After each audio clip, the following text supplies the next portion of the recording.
Everyone, thank you for tuning in to another one of our webinars that we had. And for those of you who missed it, we're going to be giving you a brief diving into of the new gym guidance that's out. So Sam, take it away. Thanks, Katie. So gym guidance was released yesterday, the 17th, and it goes into effect August 24th. But there's a caveat that the chief executives of the counties outside of New York City or the mayor of New York City can delay that effective date until September 2nd, anytime up until September 2nd. They can also decide to opt out of indoor group fitness classes until a later date. We don't know what that later date is. It's just until a later date. So there's that option as well. Even though there's guidance that sets forth, requirements for the in-person classes, there is that option for each county to opt out of allowing in-person classes. So who does it apply to?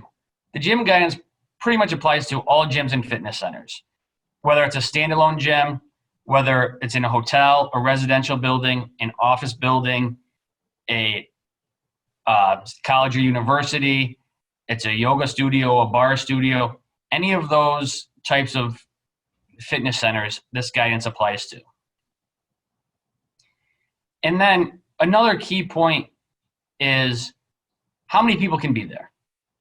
So the general provision is 33% of the maximum occupancy, which is inclusive of your employees. But then there's a separate occupancy limit when you're dealing with classes. We're talking about these in-person classes or group activities. The limit is the lesser of how many people can fit in the area where they can be 6 feet apart, 33% of the normal class size, or the social gathering limit, which is 50. So to go to that, it's not that even if you can place 6 feet apart the individuals in a class, if the typical class size would only be 30, the maximum you can have in there is 10, regardless of how many people can fit 6 feet apart. So with that, Katie, do you have anything else on gyms before we move on to what's next? Yeah, one thing to really note here is with the, this is going to really involve your local government, your local Department of Health. Be on the phone with them. Get that line of contact going with them. As a practical tip, that's what's going to be helping you to set the path forward. If indoor classes aren't allowed immediately, it's going to set the path forward so that you can have those indoor classes at some point. So get on the phone, establish a good working relationship with your local Department of Health.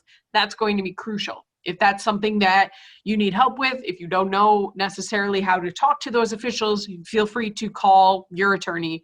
They will likely have some good tips or can help you do that. Turning to, what we're looking for and what we're looking at in the future. Right now, we still have movie theaters, casinos, and amusement parks are all closed still in New York. Additionally, we still have some real restrictions on dining. And so what is going to happen and where are we going? I mean, New York right now has such a low infection rate that it appears that we would be able to start reopening some of these things in a safe manner. But the issue I think that's really coloring all of this is that we have school reopenings that are going to be occurring in the next month, both higher education and public schools and private schools, K through 12.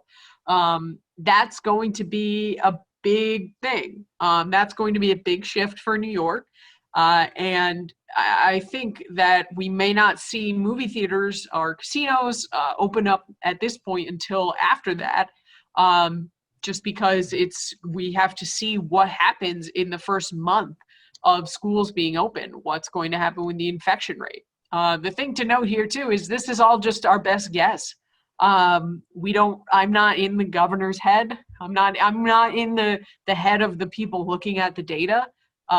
And that's our best guess is, the next thing to focus on right now are going to be the school reopenings. I think we've covered it. Sam, do you have anything else you want to add? No, I think that's it. And we just thank you again for joining us, and we're glad to be able to help provide you with continued guidance.